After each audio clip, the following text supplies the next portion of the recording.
Hello दोस्तों, तो आज हम बात करेंगे यूनिफाइड पेंशन स्कीम के बारे में। जी हाँ दोस्तों, पूरा डिटेल बताएंगे। आपको बता दें कि मेरा पिछला वीडियो चाहे तो आप देख सकते हैं, उसमें बताए थे कि 15 कमी क्या है यूनिफाइड पेंशन स्कीम में यानी यूपीएस में, जबकि पूरा देश का कर्मचारी मांग रहा है ओपीएस। जी हाँ दोस्तों, और यूपीएस जब से सरकार ने 24 अगस्त का बैठक हुआ है और ये जो लागू होगा दोस्तों 1 अप्रैल 2025 से। जी हाँ दोस्तों, 1 अप्रैल 2025 से लागू होगा, जब से पूरे देश में आपको बता दें पूरा आक्रोश है पूरे कर्मचारी में। आप देख रहे होंगे कि अभी हरियाणा में लगातार जो ओपीएस संकल्प तिरंगा मार्च है लगातार निकाला जा रहा है। 25 अगस्त को भी निकाला गया था और 1 सितंबर को हिसार में निकाला गया, जैसा कि आप देख रहे होंगे। उसमें जन सैलाब आया हुआ है। जी हाँ दोस्तों, यानी कि लगभग 2-3 किलोमीटर तक लंबा जितने भी कर्मचारी थे, करीब करीब 1 लाख से ऊपर 2 लाख कर्मचारी लगभग सभी लोग रोड पर पैदल यात्रा किए और गए हिसार। जी हाँ दोस्तों, जहां पर ओपीएस तिरंगा संकल्प यात्रा निकाला गया, मार्च किया गया और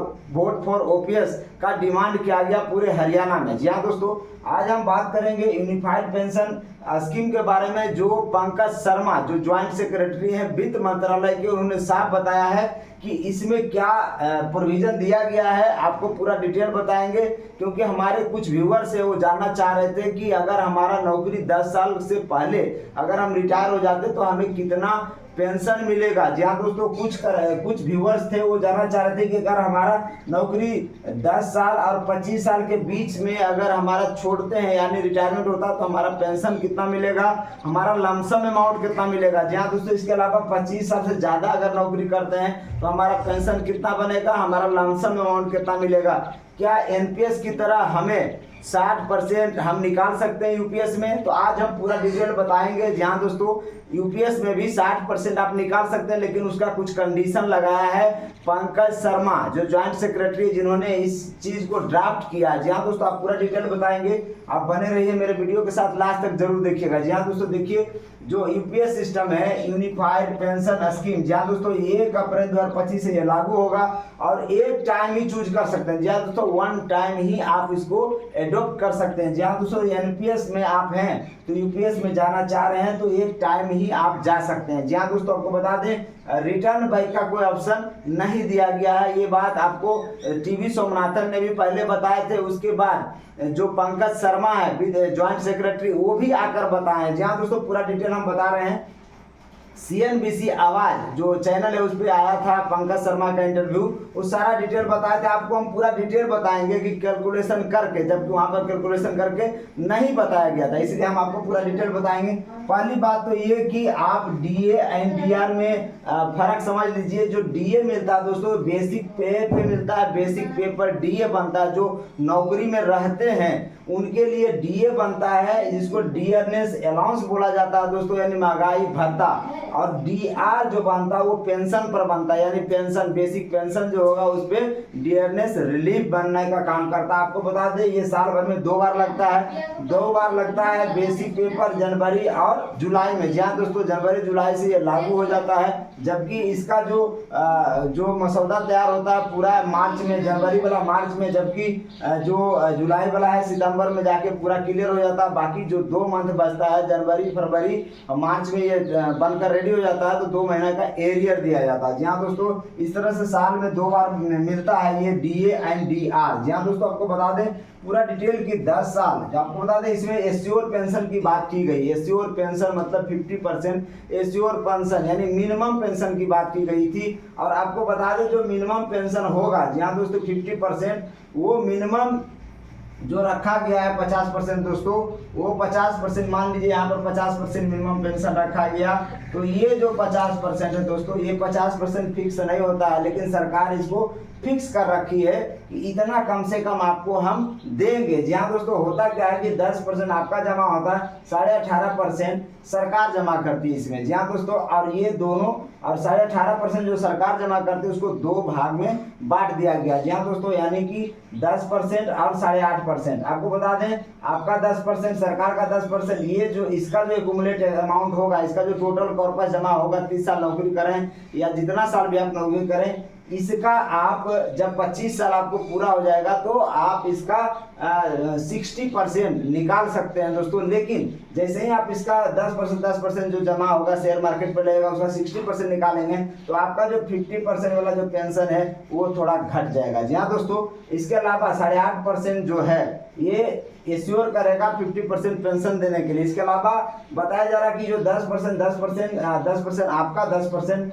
सरकार का, ये दोनों जो जमा होगा दोस्तों वो हो सकता है 50% से भी ज़्यादा अगर मुनाफा बाजार देती है तो आपका पैसा 50 की जगह पर 60% भी मिल सकता है या दोस्तों 70% भी आपका पैसा मिल सकता है। लेकिन मिनिमम जो रखा गया दोस्तों वो 50% सरकार वादा कर रही है। इसके अलावा फैमिली पेंशन की बात करें, फैमिली पेंशन भी हम पूरा डिटेल बताएंगे। 60% फैमिली पेंशन मिलेगा। 1/10 का जो डिस्प्यूट चल रहा है वो भी पूरा बताएंगे। लेकिन आपको एक चीज बता दें कि 10 साल यानी 10 साल नौकरी से कम करिएगा, नौकरी और रिटायर हो जाते हैं तो पेंशन का बेनिफिट आपको नहीं मिलेगा इस UPS system unified pension scheme में। इसके अलावा 10 साल से ऊपर और 25 साल से नीचे जो पेंशन बनेगा वो अनुपातिक पेंशन बनेगा। जी हाँ दोस्तों, वो पूरा डिटेल बताएंगे कि अनुपातिक पेंशन कितना बनेगा। जी हाँ दोस्तों, आप देख सकते हैं यहाँ पर अगर मान लीजिए लास्ट 12 महीने का बेसिक पे अंतिम आपका 1 लाख रुपए एवरेज पे आता है। एवरेज पे की बात मैं बोल रहा हूँ, यानी जो ओपीएस सिस्टम था ओल्ड पेंशन स्कीम उसके लास्ट महीना का जो बेसिक होता था उसका 50% मिलता था, उसके ऊपर डीआर मिलता था। लेकिन यहाँ एवरेज किया जाएगा, लास्ट 12 महीने का बेसिक का एवरेज किया जाएगा तो ये किसी भी हाल में जो लास्ट मंथ होता है उससे कम ही होगा दोस्तों। यहाँ पर भी थोड़ा सा दिक्कत था, इस पर भी विचार किया जा रहा सरकार के द्वारा। यहाँ पर देखिए मान लीजिए 1 लाख रुपया आपको एवरेज आता है 12 महीने का, बेसिक अगर 1 लाख रुपया है तो आप 10 साल की नौकरी कर लेते हैं तो मिनिमम पेंशन जो होगा आप देख रहे हैं पेंशन अमाउंट जो बनेगा 1 लाख का 20%। अब कहेंगे कि 20% आया कहाँ से? जहाँ दोस्तों 20% की बात अनुपातिक पेंशन से निकल कर आता है। अनुपातिक पेंशन इसलिए क्योंकि आप देख सकते हैं जो होता है दोस्तों 10 साल हो गया और 25 बटा में कर दे इंटू 50%, तो आप देखिए यहाँ पर कितना हो जाएगा 2, यानी टोटल 20% यहाँ पर बनेगा। इस तरह से अनुपातिक पेंशन अगर कोई 12 साल नौकरी कर लिया तो 12/25 कर दीजिएगा और 25 × 50 तो इस तरह से आपका लगभग 24% यहाँ पर आ जाएगा, 24%। इसी तरह से अनुपातिक पेंशन बढ़ता जाएगा। मान लीजिए आपने 15 साल नौकरी किया तो आपको 30% पेंशन यहाँ से बनेगा। अगर 20 साल नौकरी करके आप रिटायर होते हैं तो 40% पेंशन बनेगा और अगर 25 साल करके रिटायर होते हैं तो 50% पेंशन बनेगा ही बनेगा। जी हाँ दोस्तों, ये सवाल पूछ रहे थे कि जो है हमारा 10 साल और 25 साल के बीच में अगर रिटायर होते हैं तो अनुपातिक पेंशन कितना बनेगा, वो पूरा डिटेल आपको हम बता रहे हैं। इसके अलावा हम 10 साल जो काम किए, 10 वर्ष काम किए तो 20% हमारा यानी 1 लाख बेसिक था एवरेज 12 महीने का, तो उसका अगर हम 20% निकालें तो 20,000 रुपया ये बन जा रहा है। और डीआर जो होता है डीआर डियरनेस रिलीफ अगर 30% मान के चलते हैं लगभग उस समय की, तो 30% जो होगा ये डीआर हमारा इस 20,000 अमाउंट पर बनेगा, ना कि हमारा 1 लाख जो बेसिक आया है। जी हाँ दोस्तों, यही डिफरेंस होता है डीआर में। अगर डीए पूछता डीए पे तब जाके 1 लाख पर हम निकालते, लेकिन यहाँ पेंशन जो बन रहा है दोस्तों आपको बता दें जो डीए बनता, आपको बताए थे जो सरकारी नौकरी में रहते हैं उनको डीए बनता है, डियरनेस अलाउंस बनता है, लेकिन जो रिटायर हो जाते हैं उनको डीए खत्म हो जाता है, डीआर में कन्वर्ट हो जाता है, क्योंकि वो जो डीआर बनता है पेंशन अमाउंट पे बनता है। जी हाँ दोस्तों, तो आप देख लीजिए यहाँ पर 10 साल अगर नौकरी किए तो हमारा 20% पेंशन बन रहा था और ये 1 लाख का 20% निकालेंगे तो पेंशन अमाउंट हमारा 20,000 हो जाता है। और डीआर अगर 30% हम रखते हैं तो 20,000 पर डीआर लगेगा।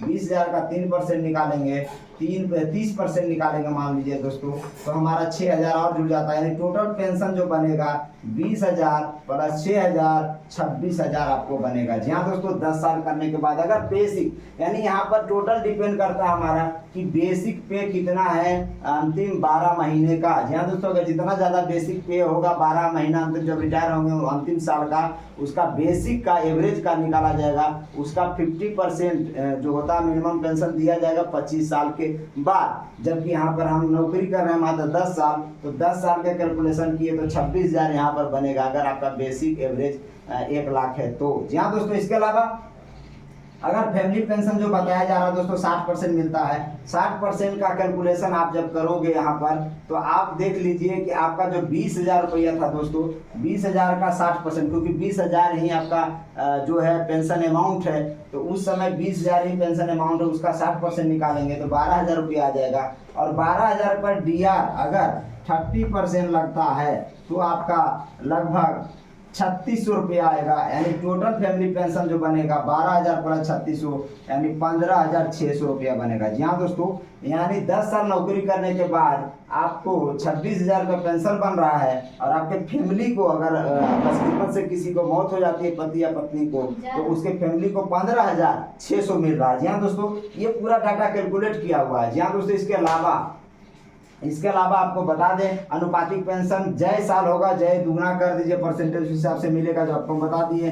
10 साल नौकरी किए तो अनुपातिक पेंशन 20% हो जाएगा, 11 साल किए तो 22% हो जाएगा, 15 तो 30 साल हो जाएगा, 20 है तो 40 साल हो जाएगा। इसी तरह से अनुपातिक 25 साल अगर नौकरी कर लिए, 25 साल कर लिए तो 50% पेंशन। इसी तरह से ये अमाउंट जो परसेंटेज है ये बढ़ता जाता है दोस्तों। आपको बता दें कि लमसम अमाउंट, जी हाँ दोस्तों, लमसम अमाउंट का भी कैलकुलेशन हम आपको करके दिखाएंगे, क्योंकि 1/10 जो लमसम अमाउंट होता है और बेसिक प्लस डीए का होता है। यहाँ पर डीआर नहीं है दोस्तों, ध्यान दीजिएगा, डीए है, डियरनेस अलाउंस, यानी ये हर 6 महीने पर ये लमसम अमाउंट की बात की गई थी यूपीएस सिस्टम में, और इसका कैलकुलेशन जब आप करेंगे 10 ईयर में तो 20 टाइम इसका गुना हो जाएगा। यानी इसमें जो मोटा मोटी है दोस्तों, लास्ट का 6 महीने का जो पेमेंट होगा वो लगभग लमसम अमाउंट मिलेगा। आपको बता दें कि अगर आप 30 साल नौकरी करते हैं तो 6 महीने के बराबर पेंशन मिलेगा। अगर आप 35 साल नौकरी करते हैं तो आपको लगभग 7 महीने के पेमेंट के बराबर लगभग मिलेगा। लेकिन आप कैलकुलेशन करना चाहें तो उसका कैलकुलेशन भी आप कर सकते हैं। जैसे मान लीजिए 1/10 लिए, बेसिक प्लस डीए लिए, तो 10 साल का अगर कोई नौकरी करके छोड़ता है तो उसका लमसम अमाउंट कितना बनेगा वो कैलकुलेट करके हम बता रहे हैं कि 10 साल में आपका 6 महीने का टेन्योर 20 टाइम हो जाता है, तो 20 टाइम मल्टीप्लाई करिएगा 20 टाइम का, और 1/10 ये हो गया और 20 टाइम का ये हो गया, और आपका जो बेसिक और डीए मिलाकर 1,30,000 रुपया जो आ रहा है, क्योंकि यहाँ पर हम भी 30% यहाँ पर रखे हैं डीए का, यहाँ भी 30% हम डीए रखे हैं। अगर आपका 40% डीए हुआ तो 40% रखिएगा। तो 1 लाख बेसिक सैलरी था, 1 लाख बेसिक सैलरी था, 1 लाख का हमने उसके ऊपर 30% रखा था, 1,30,000 हो गया। तो इसमें आपका जो है 1/10 हो गया 2,60,000 रुपया, 2,60,000 रुपया बन रहा है हमारा जो लमसम अमाउंट है 10 साल नौकरी करने के बाद जब आप रिटायर होंगे तब। लेकिन यही जब हम 25 साल कर लेते हैं नौकरी, 25 साल के बाद हमारा क्या मिलता है, ऐसा यूपीएस में बताया जा रहा है कि लमसम अमाउंट 10 साल के बाद वाला को भी मिलेगा। लेकिन हमको लगता है 25 साल को क्वालिफाइंग करने के बाद लमसम अमाउंट मिलेगा। अब ये कंफ्यूजन है थोड़ा सा, लेकिन आपको बता दें ये कंफ्यूजन अब जब गजट आएगा 1 महीने के बाद तो क्लियर हो जाएगा। लेकिन आप कैलकुलेशन करके हम बता रहे हैं आपको कि अगर इस तरह के प्रोविजन आता है तो आपको लमसम अमाउंट 10 साल नौकरी करने के बाद 2,60,000 रुपये मिलेगा। जब 25 साल नौकरी कर लेंगे तो 1/10 इंटू 50 टाइम, क्योंकि 6 महीना वाला 50 टाइम हो जाएगा, और उस समय बेसिक आपका बढ़ जाएगा तो उसमें 2,60,000 के आसपास हो जाएगा। 25 साल में तो इस टाइप से बढ़ जाएगा वही आदमी। तो आप सोच लिए इसका लगभग 13 लाख रुपया आपको इसको लमसम अमाउंट मिलेगा। और ये 13 लाख रुपया जो लमसम अमाउंट मिलेगा ये टैक्स फ्री होगा। इसके अलावा ग्रेच्युटी की बात बोले तो ग्रेच्युटी भी इसमें ओपीएस की तरह ही मिलेगा, लेकिन ओपीएस से कम मिलेगा। जी हाँ दोस्तों, इसके अलावा वीआरएस पर इसमें डिस्प्यूट था, इस वीआरएस सिस्टम पर डिस्प्यूट है, क्योंकि अगर कोई आदमी 20 साल में नौकरी ज्वाइन करता है और 25 साल के बाद रिटायर ले लेता है तो उसका उम्र 45 साल ही होता है, और वो रिटायर हो जाता है तो इसका पेंशन 45 साल से इसमें चालू नहीं हो रहा है। इसका पेंशन 60 साल का जब तक वो आदमी नहीं हो जाएगा जब तक उसका पेंशन चालू नहीं होगा। ये बहुत बड़ा डिस्प्यूट है इसमें, यानी कि 15 साल वो बेचारा क्या करेगा, ये सरकार ने इस पर कोई बात नहीं किया। जी हाँ दोस्तों, इसके अलावा 10% आपका जो कंट्रीब्यूशन हो रहा था, एक विवाद यहाँ भी था, तो इसका कम से कम यूपीएस सिस्टम में 60% देने की बात चल रही है। और जिस अनुपात में आप इसका 10% जो जमा हो रहा था, जो डिटेल आपको बताए हैं, उसका 60% निकाल लेंगे तो वो उसका असर पेंशन के ऊपर भी पड़ेगा। जी हाँ दोस्तों, पेंशन कम जाएगा। और आपको बता दें जो 8.5% का बात है, ये सरकार अपने कहीं और लगाएगी और उसका एश्योर पेंशन देगी। जी हाँ दोस्तों, ये बातें आ रही थी। और 10 साल मिनिमम नौकरी करने पर आप 10,000 महीना जो है पेंशन बनेगा, ये बात भी एश्योर कर रही है सरकार की मिनिमम तो बनेगा और ज़्यादा से ज़्यादा कुछ भी हो सकता है। जी हाँ दोस्तों, तो ये चीज़ें थी यूपीएस सिस्टम में। और क्वालिफाइंग सर्विसेज में देखिए, ओपीएस में 20 साल का था, 20 साल का क्वालिफाइंग सर्विस था, इसमें आपको 25 साल क्वालिफाइंग सर्विस कर लिया है। जी हाँ दोस्तों, ये भी एक डिस्प्यूट का कारण है कि अगर 25 साल क्वालिफाइंग सर्विस से सारा पेंशन, सारा लाभ हमको यूपीएस में मिलता है, तो जो पारामिलिट्री के फोर्सेस है दोस्तों, उनका क्या होगा, उनके साथ तो घोर नाइंसाफी हो जाएगी। जी हाँ दोस्तों, इसलिए सरकार को सोचना पड़ेगा कि जो 25 साल है इसको 20 साल ही कर दिया जाए। इसके अलावा जो 1/10 है, ये जितने भी यूनियन संगठन है उन्होंने मांग कर रखा कि 1/10 देने से बहुत लमसम अमाउंट बहुत कम मिल रहा है। आप देख रहे होंगे 10 साल करने के बाद 2,60,000 मिल रहा था, 25 साल करने के बाद 13 लाख मिल रहा था। तो ये जो अमाउंट है लगभग आपको 6 महीने लास्ट सैलरी के बराबर आता है। आपको बता दें, इसमें बताया गया कि 1/10 की जगह पर 1/4 कर दिया जाए। अगर 1/4 कर दिया जाए दोस्तों, तो हो सकता है इसमें कुछ अमाउंट जो है सीधा बढ़ जाएगा। ये सभी यूनियन संगठनों ने मांग किया है। इसके अलावा जो है पे कमीशन, जहाँ दोस्तों यूपीएस सिस्टम में कोई पे कमीशन नहीं है।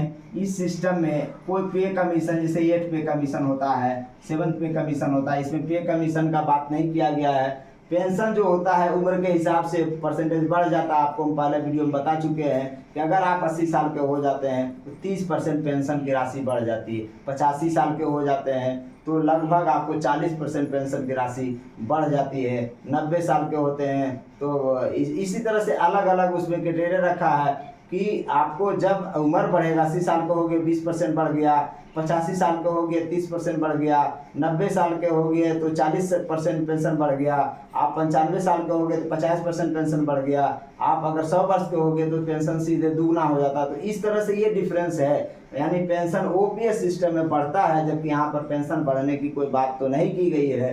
तो आपको बता दें कि जो डिस्प्यूट था दोस्तों, आई थिंक आपको सब क्लियर होगा। मेरे कमेंट में जरूर बताना कि अगर आप कोई भी प्रॉब्लम है इससे रिलेटेड, यूपीएस से रिलेटेड, तो पूरा डिटेल हम बताएंगे। फिलहाल आपको जो यूपीएस सिस्टम है पंकज शर्मा जो बताए हैं, पूरा डिटेल आपके सामने रख दिए कैलकुलेशन करके। मेरे चैनल को लाइक कर दीजिएगा, अगर नए हैं तो। जय हिंद।